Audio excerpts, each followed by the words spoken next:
Então, né, boa tarde, né, pessoal? Sejam bem-vindos. Espero que venha mais alunos, né, Gilvan? Tem É pouco. verdade, tem pouca gente hoje, né? Perde o foco, sabia? Porque muda os horários, eles ficam meio perdidos. É, sim. Eu vou colocar uma tela aqui, Célia, para apresentar, pode ser? Pode? Vamos ver se eu consigo aqui.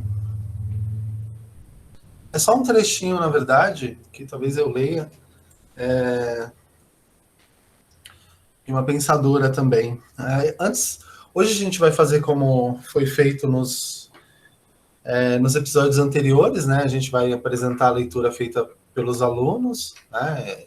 A gente está se encaminhando para o final, né? Nós estamos nos aproximando aí no final do livro, faltam apenas mais 4 capítulos.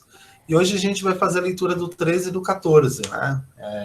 A gente vai fazer uma leitura compartilhada, eu e o Richard. O Richard vai fazer a leitura do 13, não é isso, Richard? Isso. E depois a do 14 eu faço com ele, né? Eu faço um comentário sobre o 14. E aí, se o Richard quiser fazer algum comentário também, ele fica à vontade. Richard, você está preparado? Você já pode começar? Eu acho que eu tô. Então tá bom, fica à vontade, fica tranquilo, a gente tá aqui. E vamos lá.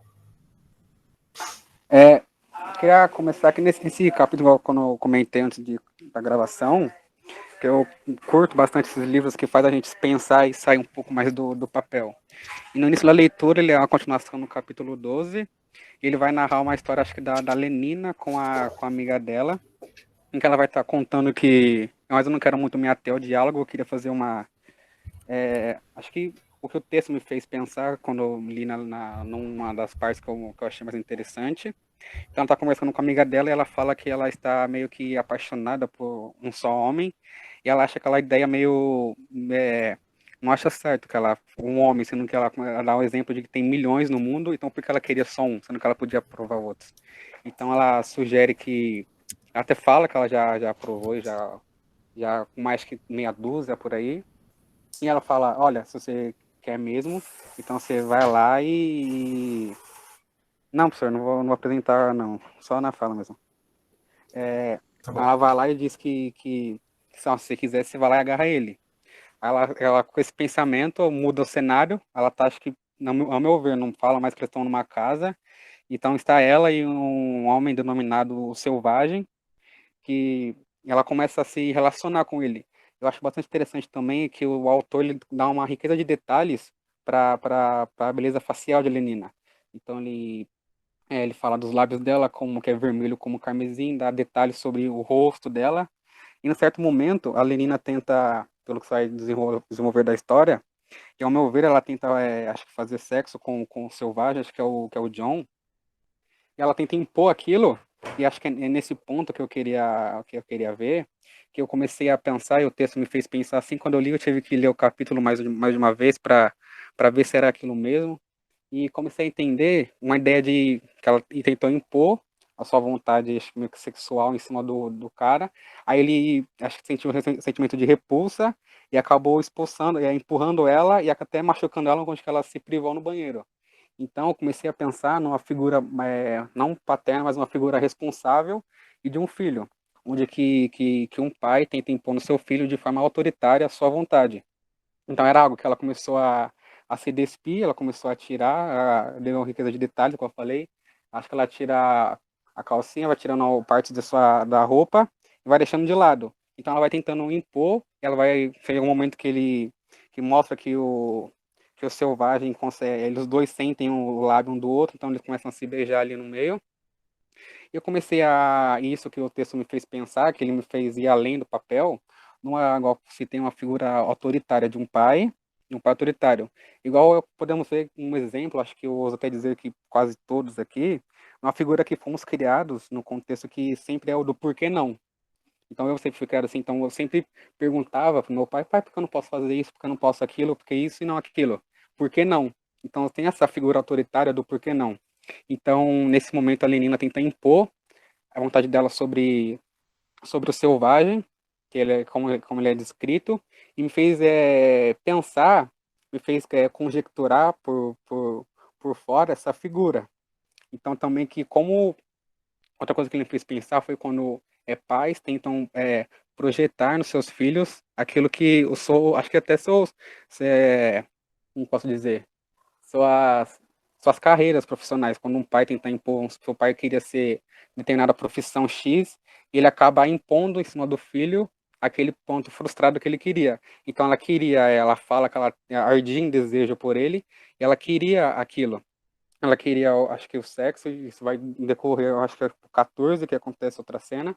Mas esse interior, o que me fez mais pensar, que me chamou bastante atenção, que igual eu falei que eu tive que ler e reler, foi essa questão de que ela tenta impor, aí num certo momento, ela não, o cara, ele se sentiu, acho que meio tímido e extravaga, então ele acaba, acho que batendo nela, dá um tapa nela, que em certo momento você vai falar que vê e sente uma mão, uma marca de uma mão, acho que no rosto ou no ombro dela, não me lembro bem.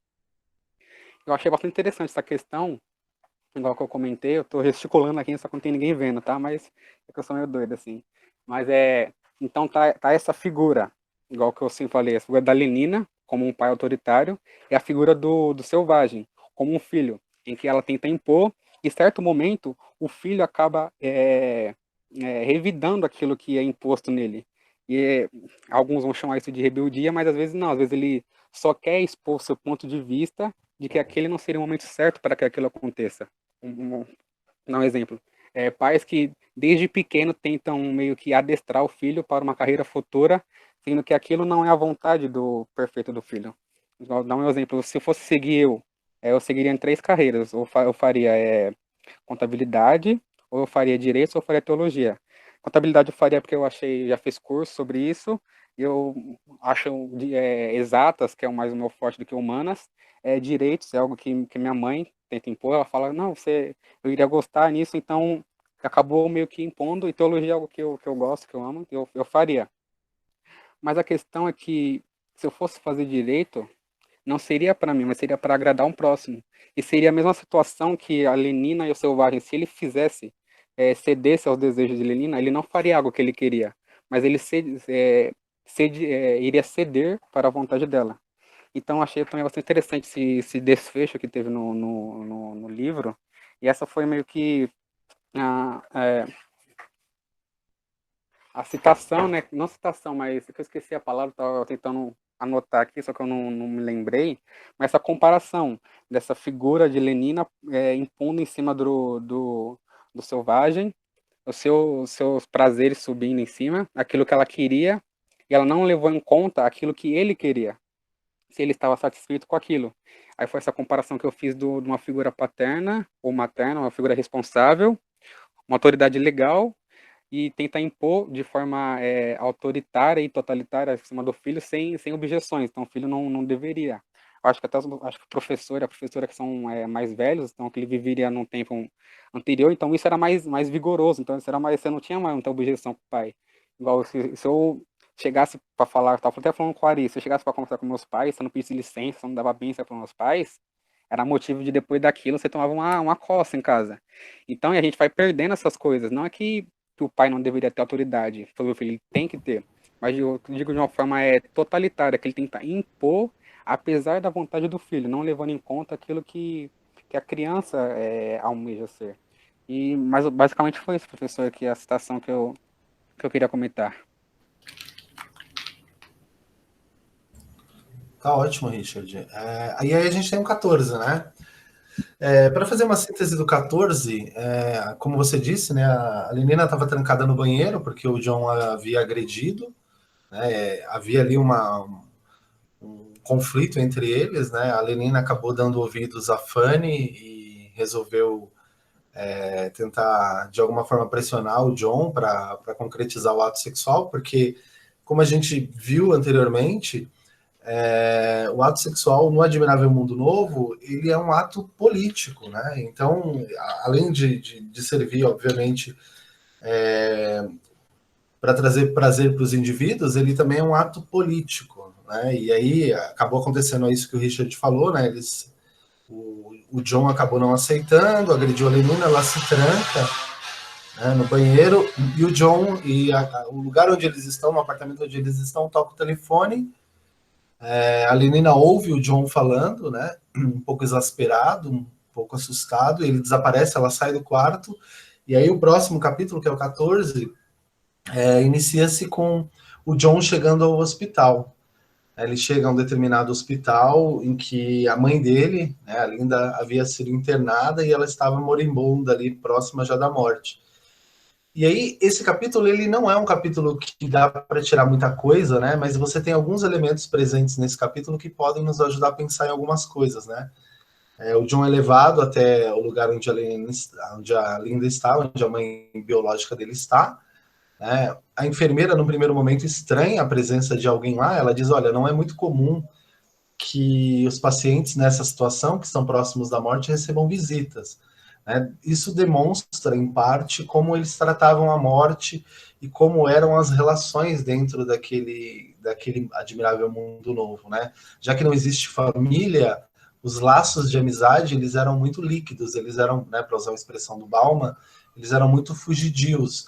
Então, as pessoas elas se relacionavam umas com as outras, ou elas se relacionam umas com as outras, na medida em que uma pode oferecer alguma coisa para a outra. Né? Uma vez que o sujeito está moribundo, uma vez que o sujeito está próximo da morte, ele já não tem mais nada a oferecer a outra pessoa, então a enfermeira deixa claro para o John que não é uma coisa muito comum de acontecer, né? Dos pacientes daquela área receber visita. E aí acontece uma outra coisa também, né, que é bastante complexa, que as enfermeiras levam as crianças, né, os gêmeos, para conhecer os pacientes em estado terminal. E isso deixa o John extremamente angustiado e bastante perturbado, porque ele está ali se despedindo da mãe dele, né? Em alguma medida ele está tentando dizer adeus para a mãe dele, porque ele sabe que quem chegou naquela área, quem chegou naquele recinto não volta mais, nas palavras da própria enfermeira. E as crianças, elas estão curiosas, porque elas veem a Linda como alguém diferente, né? A Linda tinha características físicas diferentes das características das pessoas que viviam naquele mundo, né? A Linda já tinha envelhecido, que era uma coisa também que não acontecia com as pessoas daquele mundo, então as crianças começaram a perturbar, digamos assim, a despedida do John e da Linda.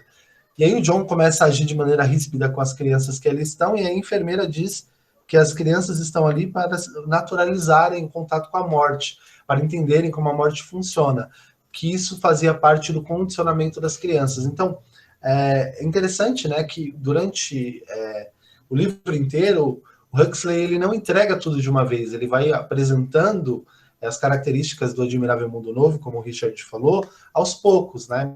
Mas todas as vezes em que ele faz aos poucos, ele faz com uma riqueza de detalhes bastante interessante. Para resumir, né, se a gente for levar em consideração aí que são 2 capítulos que não tem tanta coisa assim, o Richard acaba, o Richard, olha só, o John acaba dando um tapa em uma das crianças, né? E aí o Richard, se quiser comentar, fica à vontade. E a enfermeira fica extremamente constrangida com a presença daqueles seres diferentes, né? Ela não gosta do ocorrido, mas o John não dá muita atenção para o que a enfermeira diz, né? E acaba afastando as crianças ali. E o capítulo 14 é basicamente a despedida, né? Ali entre um momento e outro, finalizando-se a relação do John com a sua mãe Linda, com a sua mãe biológica.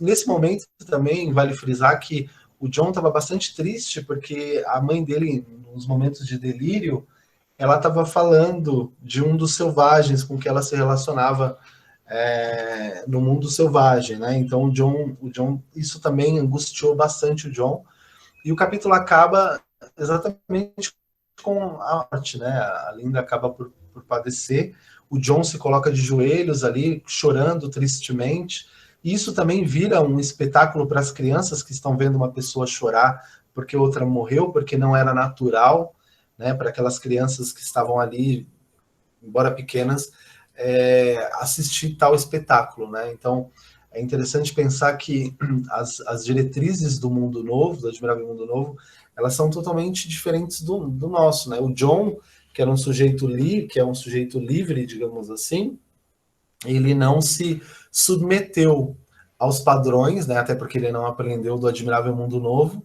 e as pessoas começaram, de algum modo, perceber a problemática de um selvagem entre os indivíduos que ali estavam. Tá? Então, em certa medida, esse é o 14. Você quer falar, Célia, alguma coisa? Eu estava pensando aqui sobre quando eu estava lendo o livro, que parece que o John, ele teve essa falha, né? Porque não era um clone, tinha que ser todos iguais, com os mesmos sentimentos, ele não, com todos os métodos, ele não adquiriu, não foi? Todos os outros adquiriam essa particularidade que foi ensinada desde pequeno, e ele não, ele desenvolveu esse sentimento pela mãe, pela morte, por outras coisas, então ele era diferente mesmo. Quando eu estava lendo, eu fiz igual o Richard falou, né? Sobre a autoridade no outro capítulo, de muitas coisas, até de próprios países, e inclusive guerras geneticamente imposta.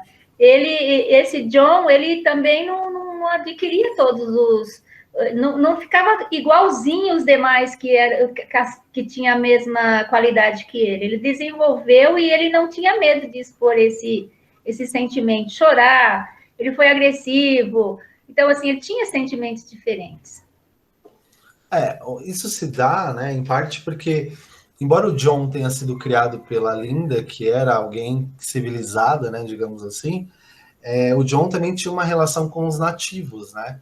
E ele também não estava no Admirável Mundo Novo, ele estava entre os selvagens. Então, essa relação dicotômica de, por um lado, ele está sendo criada por uma mãe civilizada, mas, por outro, está convivendo socialmente com nativos, produziu no John uma certa personalidade que o acabou diferenciando, né, por óbvio, dos cidadãos do Admirável Mundo Novo, mas também dos selvagens. Então, o John, ele é um ser à parte, ele é um ser único, né? Se a gente for pensar no que você está falando aí, Célia. É exatamente isso, ele é um ser único, diferente daquele meio em que ele vivia.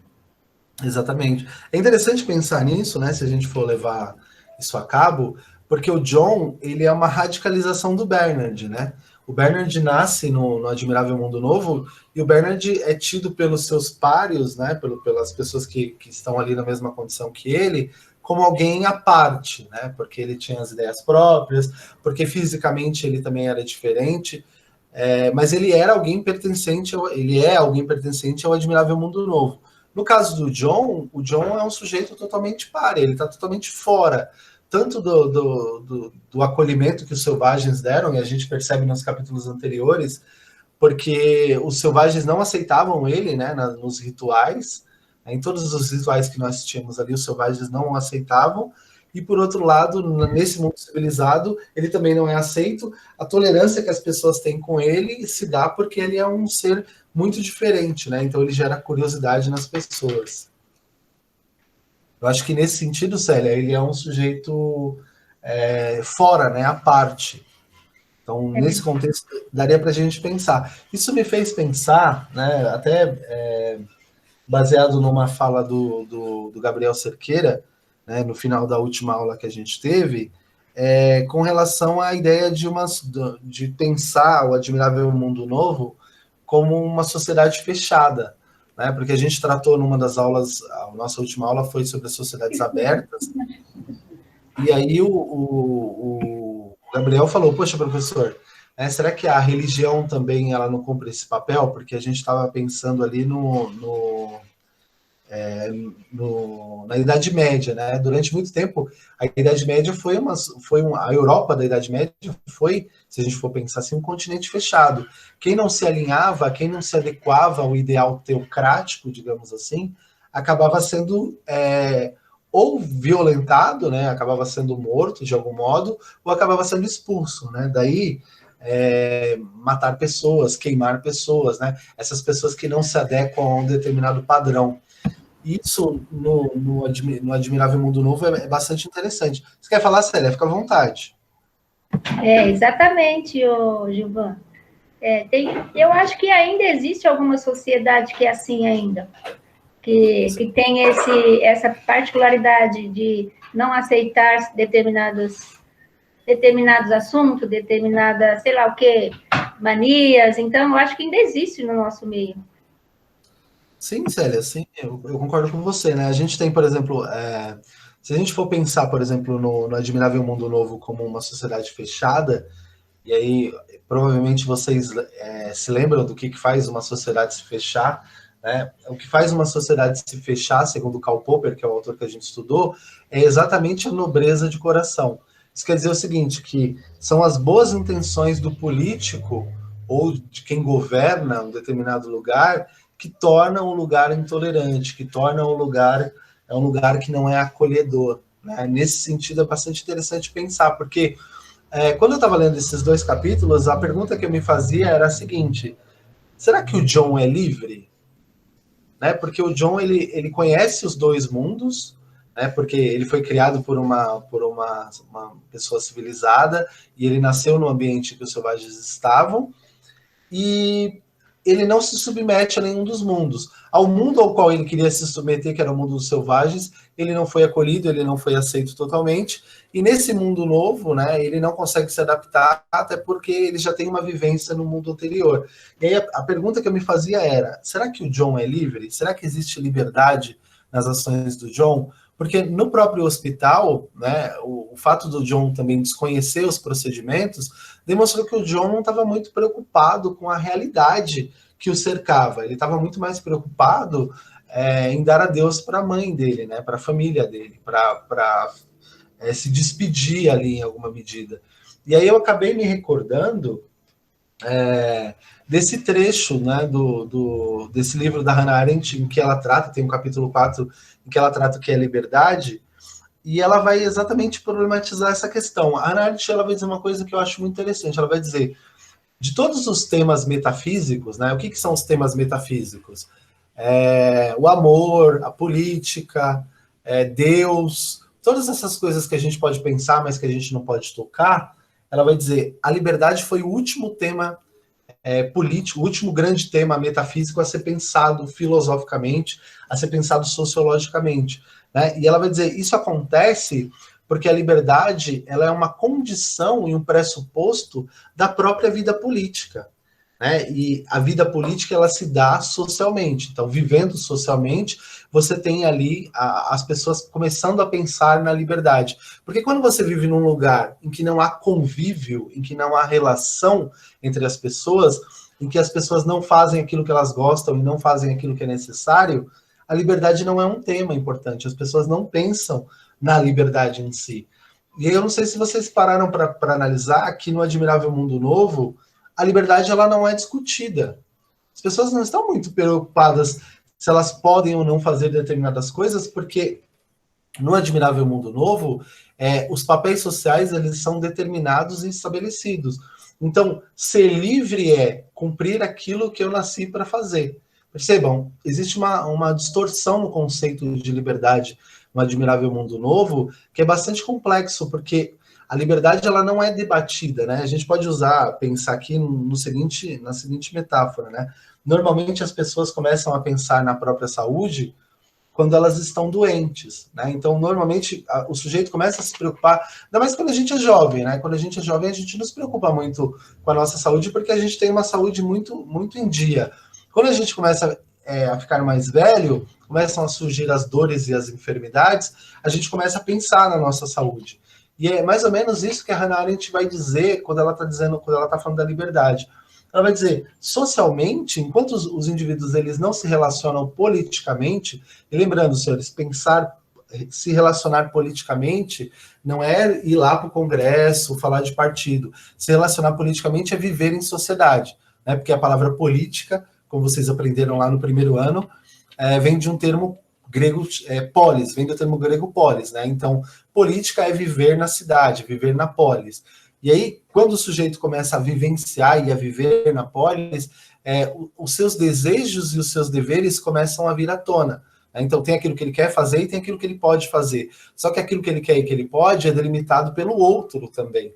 Então a Hannah Arendt vai dizer o seguinte: a liberdade, ela é um tema específico e característico e propriamente dito da relação política. E aí é interessante vocês pensarem que no Admirável Mundo Novo, o único sujeito que aparentemente é livre é o sujeito que não está adequado aos padrões, né, que é o John. O Bernard também, né, ele goza de uma certa liberdade, mas essa liberdade da qual o Bernard goza é uma liberdade parcial, porque de um modo ou de outro o Bernard foi condicionado também, embora o condicionamento não tenha sido tão eficaz, ele foi condicionado. Agora o John, ele nos propõe uma reflexão diferente, né? Ele nos propõe pensarmos no ideal de liberdade numa sociedade fechada, né? Porque o que vai acontecer com um cidadão, né? Até baseado num pouco no que a Célia falou e um pouco no que o Richard falou, que por um acaso resolve não cumprir ou não seguir os pressupostos daquilo que a sociedade na qual ele vive estabeleceu. Porque o John, ele ainda não foi preso ou perseguido, porque existe sobre ele o fator curiosidade. Então, como as pessoas estão curiosas para saber como ele vai reagir, as pessoas estão tolerando o John. Mas a partir do momento que o John, essa curiosidade cessa, essa tolerância ela vai diminuindo. E aí o que vai acontecer? Né? A gente está acabando. O desenrolar do livro é bem interessante, mas a proposta, né, a partir do 13, do 14, aí, usando até a fala do próprio Richard, né, de que a Lenina queria impor algo ao John, né, que o John não queria. Aquele momento em que os dois estão ali no quarto, se a gente for pensar no contexto do Admirável Mundo Novo, é um momento político também, né, de se entender quais são os limites de cada indivíduo nessa relação mútua. E aí, é claro, como o John ele não está condicionado e o John tem uma outra vivência, embora o John goste da Lenina, ele não quer se relacionar com a Lenina segundo os padrões dessa sociedade, desse Admirável Mundo Novo. E aí o John acaba reagindo à Lenina, que está super confusa, porque ele diz que a ama, mas ele não quer consumar o ato. Então percebam, senhores, a tendência dentro de uma sociedade que tem um ideal, né, e eu dei essa volta toda para falar exatamente isso, a tendência dentro de uma sociedade que tem um ideal nobre e um ideal político interessante é que essa sociedade promova, né, para usar uma linguagem mais precisa, o condicionamento dos indivíduos em prol dessa ação. Né? Ou, para usar uma linguagem de um antropólogo chamado Levi Strauss, toda vez que se pensa numa sociedade, se pensa no indivíduo perfeito e no conjunto desses indivíduos, ou seja, na sociedade perfeita. E o Admirável Mundo Novo, ele é exatamente isso, ele é um mundo químico e biologicamente aperfeiçoado para que as pessoas não tenham exatamente aquilo que pode destruir aquele mundo, que é a liberdade. Então, o Admirável Mundo Novo, ele é uma sociedade fechada que não permite que os indivíduos percebam que eles vivem numa sociedade fechada. E aí o que acontece? Com a presença do John, né, o John trazendo esses rituais e essas ações que ele tem trazido, sobretudo nos últimos 4 capítulos, todas as pessoas que estão entrando em contato com ele estão se sentindo extremamente incomodadas pela presença dele. E é interessante porque isso está totalmente de acordo com o que a Hannah Arendt vai dizer. A Hannah Arendt, ela diz assim, que quando a gente nasce, para ela, a gente nasce 2 vezes. A gente nasce biologicamente, mas a gente nasce também quando a gente desenvolve a nossa capacidade de se relacionar através da linguagem e através das ações. Ela vai dizer, quando nós conseguimos nos inserir na sociedade, nós nascemos uma outra vez. E aí o que acontece? O John, ele está trazendo valores que até então não tinham sido vivenciados na prática. Eles ouviam falar, mas eles nunca tinham visto alguém que não atende, não obedece os padrões estabelecidos pelo Admirável Mundo Novo. O John, ele pelo fato dele estar fora, né, pelo fato dele não ter sido condicionado, ele começa a promover nos indivíduos uma necessidade de pensar a liberdade, nem que seja para pensar a liberdade como algo ruim, né? E essa é a parte interessante desses 4 últimos capítulos, que é o Jon, ele tá promovendo e ele tá pensando, ele tá agindo, né? Essa é a ação, e aí está a questão. Ele tá fazendo com que os indivíduos que ali vivem sejam obrigados pela ação dele, a ação inconsequente dele, a repensar a própria prática, a repensar a própria vida, né? A repensar as próprias ações. Qual é o primeiro impulso? Qual é a primeira reação que essas pessoas têm? Elas tentam afastar ele, elas tentam condicioná-lo, elas tentam fazer ele parar. Mas se vocês forem percebendo, todas as pessoas que estão se relacionando com ele, inclusive a Lenina, que gosta dele, estão sendo alterados, né, pelo menos até aqui, pela presença do Jon, né, que é um sujeito que está fora dessa realidade. É como se o Jon fosse um extraterrestre, né? Ele vem de um outro lugar, né? E ele se mantém racional, mas ele não é um sujeito que está sujeito aos padrões e aos condicionamentos. Então, de certo modo, o Jon, ele é um salvador, né? Ele aparece como alguém que vem sem entender o que está fazendo, e essa talvez seja a parte mais interessante, salvar os indivíduos que são incapazes de pensar na liberdade, porque a liberdade não está no horizonte político deles. A sociedade deles é fechada, eles são condicionados a obedecer. Todas as vezes em que eles se sentem constrangidos por alguma contradição, eles não alimentam essa contradição, porque se eles alimentassem essa contradição, por certo, desaguaria na liberdade, no desejo e no anseio pela liberdade. O que acontece no caso deles? Eles se drogam, eles usam o soma e eles atenuam, né? Eles entram num estado letárgico e atenuam. Então, mesmo as contradições sociais que nos fazem desejar politicamente a liberdade, elas não acontecem no Admirável Mundo Novo. Daí, ser interessante a gente pensar que o Admirável Mundo Novo é uma distopia, quando a gente olha partindo pela literatura, sobre a perspectiva literária, mas quem está vivendo dentro do Admirável Mundo Novo não vive uma distopia, vive uma utopia, porque existe um ideal, existe um mundo ideal e existem as pessoas ideais, tanto que as pessoas não envelhecem. Né? Nos capítulos anteriores, a gente leu alguns diálogos em que eles diziam, quando eles viram a Linda, né, e quando a Lenina e o Bernard viram um ancião no mundo dos selvagens, eles acharam muito estranho, porque no mundo em que eles vivem, não existem pessoas velhas. Né? E isso é interessante pensar, existe um ideal no Admirável Mundo Novo, não só de comportamento, mas também estético. Né? As pessoas têm um padrão estético muito parecido e um padrão comportamental, que o Jon, incrivelmente, não segue. Né? Então, o Jon, ele se configura até aqui, né, e alguma coisa pode ser que mude, como um sujeito que veio trazer um outro olhar. O Jon, ele é um sujeito messiânico, vivendo no mundo dos selvagens. Essa ideia, ela não é uma ideia singular do Huxley, né?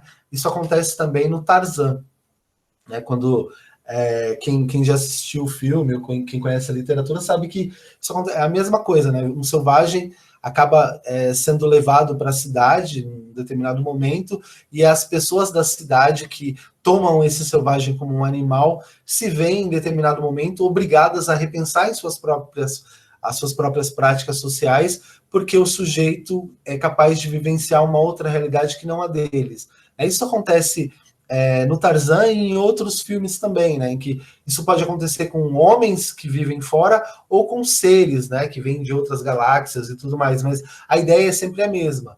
É um tipo de existência contradizer a sua própria existência para que você comece a pensar nas suas próprias práticas. Porque quem está dentro do contexto raramente pensa no contexto e raramente pensa na liberdade.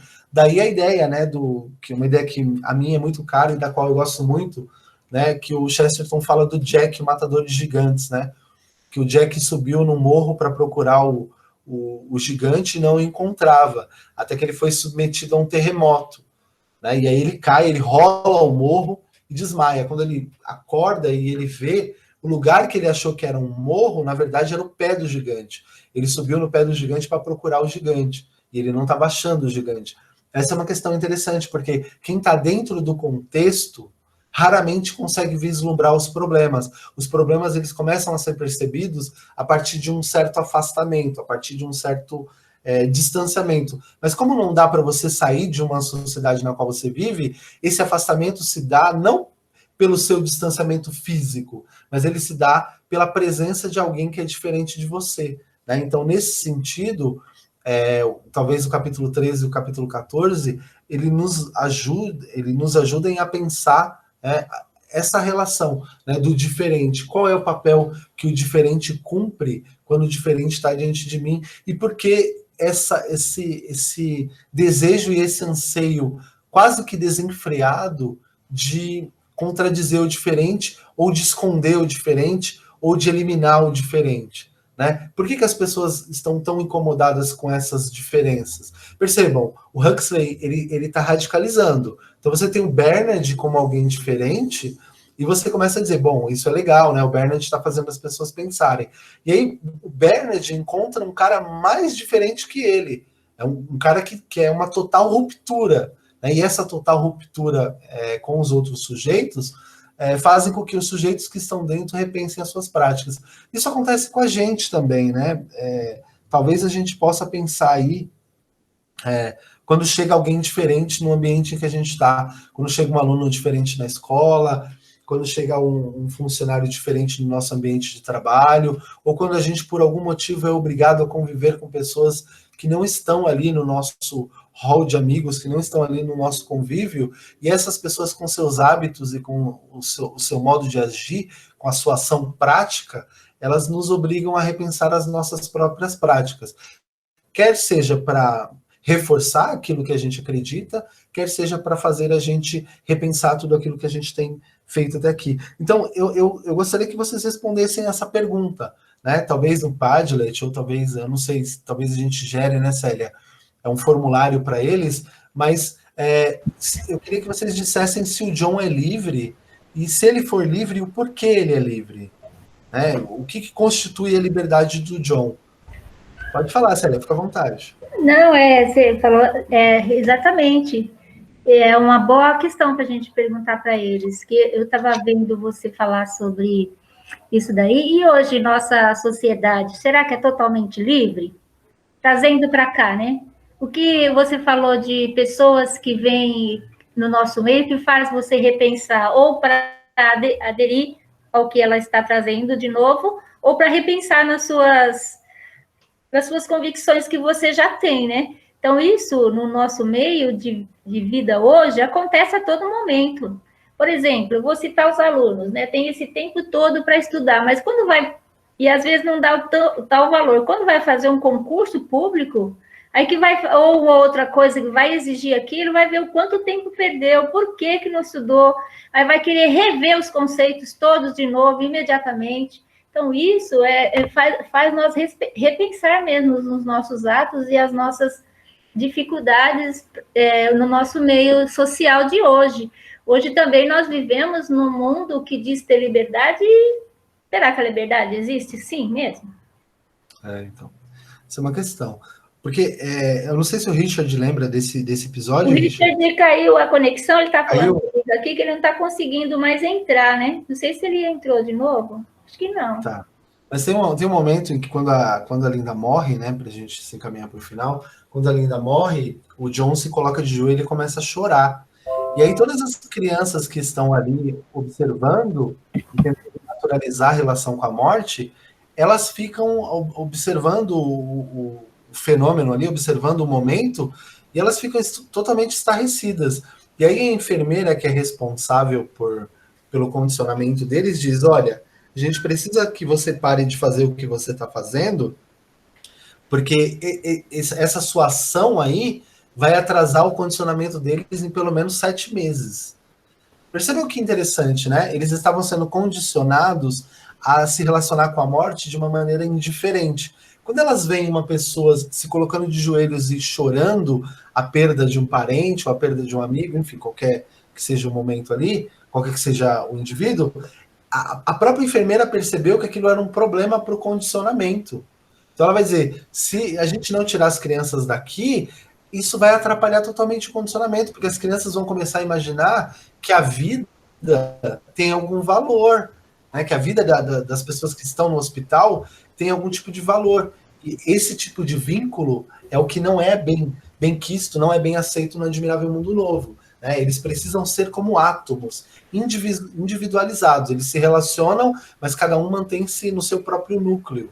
E aí essa liga que se dá entre eles, né, principalmente entre os selvagens, não é uma coisa boa politicamente para o Admirável Mundo Novo. Porque se começar a se estabelecer vínculos e ligas, é muito mais difícil para governar. Né? É muito mais fácil você governar uma sociedade de indivíduos atomizados do que uma sociedade onde há, por exemplo, maiores grupos como famílias, clubes, igrejas, agrupamentos políticos. Por quê? Porque esses agrupamentos políticos eles demonstram uma certa força política. Eles conseguem partir politicamente e demonstrar uma certa força. Então, para dominar, é necessário dividir.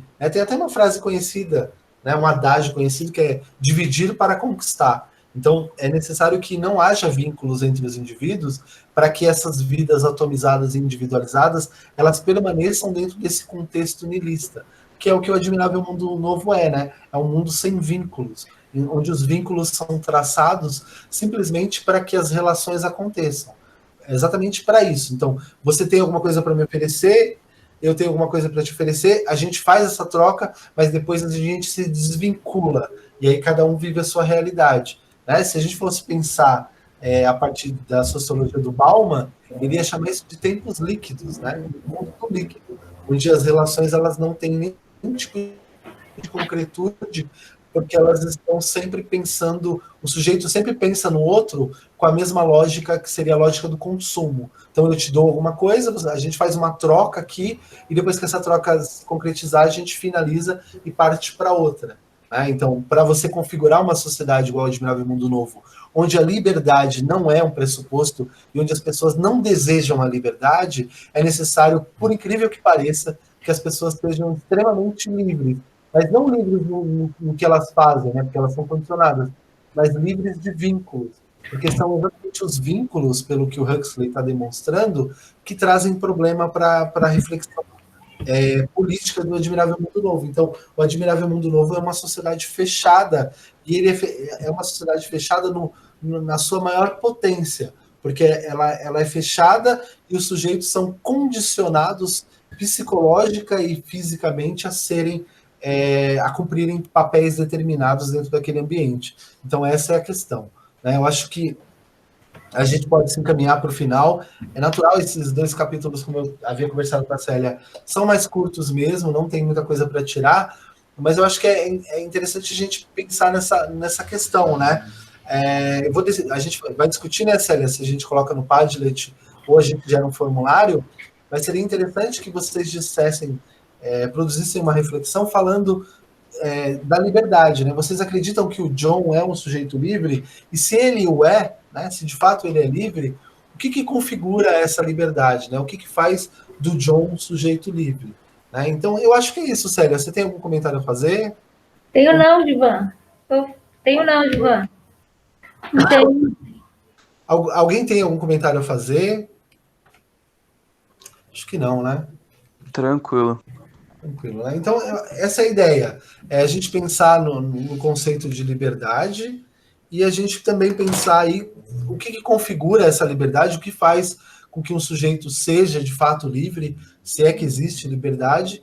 E aí vocês vão responder, eu vou decidir com a Célia se a gente faz um formulário com uma questão só ou se a gente gera no Padlet, e aí vocês respondam e produzam uma reflexão ali, dizendo se vocês acreditam que o John é um sujeito livre e o porquê dele ser ou não livre. Fica à vontade, Célia, para falar. Não, tá bom, Divan, tá? Foi ótima a explicação, tá? Parabéns. O Richard me ligou aqui agora falando que não está conseguindo, que ele queria participar, não está conseguindo. Eu até me distraí bastante com ele aqui. É uma pena, né? Mas tudo bem. Ele cumpriu a parte dele, né? Ele foi bem, ele fez uma leitura mais aberta, né, do capítulo. Ele pensou numa relação diferente. E aí, acho que a gente pode se encaminhar para finalizar esse capítulo. Se porventura algum de vocês que estão aqui, né, que não leram ainda, quiserem se candidatar, fiquem à vontade para participar. Eu acho que é interessante também, Célia, a gente falar um pouquinho da culminância. O que você acha? Acho legal, porque nós temos pouco tempo, nós estamos encaminhando para o final do livro, né? Eu estava até vendo aqui, procurando aqui, falta poucos capítulos e tem aqueles dois encontros que a gente vai fazer, a gente já quer falar alguma coisa. Você acha que vai fazer a culminância no Padlet ou em quê? Como que nós vamos fazer? Ou se os alunos têm uma sugestão também, né? Então. Porque a nossa culminância, ela vai se dar a partir da leitura mesma, né? Que cada um de vocês fizeram. Então, as duplas que participaram, elas vão trazer uma certa contribuição, né, Célia? Que a gente está pensando dentro de uma certa delimitação. E aí, esse processo da culminância, ele vai acontecer da seguinte maneira. Todas as duplas vão trazer as suas apresentações à tona, vocês não vão apresentar de novo, obviamente, porque vocês já o fizeram, mas vocês vão falar tentar associar aquilo que vocês fizeram com alguma coisa ligada à realidade, né? O que está acontecendo no Padlet, e também produzir alguma coisa e deixar no Padlet mesmo, né, Célia? Então, assim, é necessário alimentar o Padlet, porque o Padlet ele vai trazer a parte visível, digamos assim, dessa culminância. Então, a culminância ela vai se dar em dois momentos. Ela vai acontecer através de uma discussão que a gente vai promover com quem apresentou e também com quem não apresentou, obviamente, né? E no Padlet também. Né? Vocês vão produzir alguma coisa e colocar no Padlet. Talvez até por isso, Célia, seja interessante eles responderem a pergunta do John no Padlet, né? Para a gente já ter alguma coisa. Eu ia comentar com você, eu acho até melhor já deixar lá como um documento, sabia? Porque já fica guardado. Que o formulário a gente pode jogar depois, mais um ou outro comentário, né? Uhum. E eles fazendo lá já fica legal. Vamos deixar no Padlet, então. Então é isso, pessoal. O capítulo 13 e 14 realmente eram menores, não tinha tanta coisa para apresentar, não tinha tanta coisa para trazer. Né? A gente tem um participante hoje, ele quer muito estar aqui. Né? Eu tentei tirar, mas ele voltou. Então, assim, é isso. A ideia é que a gente faça essa culminância e que a gente discuta aquilo que já foi tratado sobre uma outra perspectiva. E o 13 e o 14 não tinha tanta coisa para dizer, eu dei até uma esticada aqui a mais, né? Aproveitei para pensar um pouco o conceito de liberdade. Aos alunos que vão voltar, né, Célia, na próxima semana, eu não sei como vai se dar, porque tem uma questão do conselho também, mas os alunos que vão voltar, a gente vai separar, então vocês estarão com a professora Célia, comigo e com a professora Carla, de maneira intercalada, isso vai ser bastante interessante também. Eu também vou tratar alguns temas do Enem, né, sobre a perspectiva das ciências humanas, porque como estarei só eu, né, eu vou acabar tratando de temas que tocam um pouco a área da Thelma, um pouco a área do Ari, mas, de maneira geral, a gente vai tratar questões e um certo repertório para o Enem. Né? Então, espero que vocês levem um caderno, né, estejam prontos para fazer anotações, porque a gente vai discutir alguns temas contemporâneos. O primeiro tema que a gente vai discutir, aproveitando que vocês estão aqui, será a ética. Então, a gente vai discutir a ética moderna, né? Como pensar a ética moderna para além dos seus condicionamentos, para além do senso comum. Porque tem acontecido, né? Eu vejo alguns debates sobre ética e as pessoas estão trazendo elementos antigos e concepções que já foram superadas. Então, o nosso primeiro tema será a ética, porque é bem provável que um dos temas do Enem, um dos prováveis temas do Enem, esteja ligado a essa concepção de ética, de certo, de errado. Então, a gente vai tratar, na medida do possível, nessas duas primeiras aulas, as concepções possíveis de ética e como pensar eticamente e como pensar a ética para as redações do Enem. Tá bom, senhores? Acho que a gente pode se caminhar para o final. Foi um prazer estar com vocês. Gostaria de parabenizar o Richard, né? Embora ele não esteja aqui, pela leitura que ele fez, né? Ele fez uma leitura mais aberta, mas que também é válida, uma leitura que é interessante, inclusive. Ele trouxe questionou alguns tabus aí. E eu deixo com você agora, Célia, para você finalizar. Tá bom, eu quero também agradecer a todos os alunos, você, Gilvan, e pessoal, vamos animar os outros colegas para participar, porque eu acho assim tão interessante quando é abordar esses assuntos, que vai abrindo um leque para a nossa vida, e para vocês que estão na fase do Enem, maravilhoso, e muitos dos alunos estão perdendo isso. Aí, assim, parece que está desinteressante, né, Gilvan? Mas é uma coisa tão, tão bacana, e lá para frente vocês irão precisar disso daí. E essa abertura desse leque que o Gilvan faz muito bem, então, assim, faz com que a gente pense diferente, pensa de outra maneira. Então, assim, eu acho que tem que chamar os alunos, colegas, vocês que... Nós chamamos, mas vocês têm, às vezes, mais liberdade com eles, chama para participarem, né? E não esqueçam, amanhã a minha live às 13 horas, viu? Matemática, entrando no 4º bimestre, ok? Vou parar de gravar. A minha às 16, a minha às 16. Você é 16, né? A sua?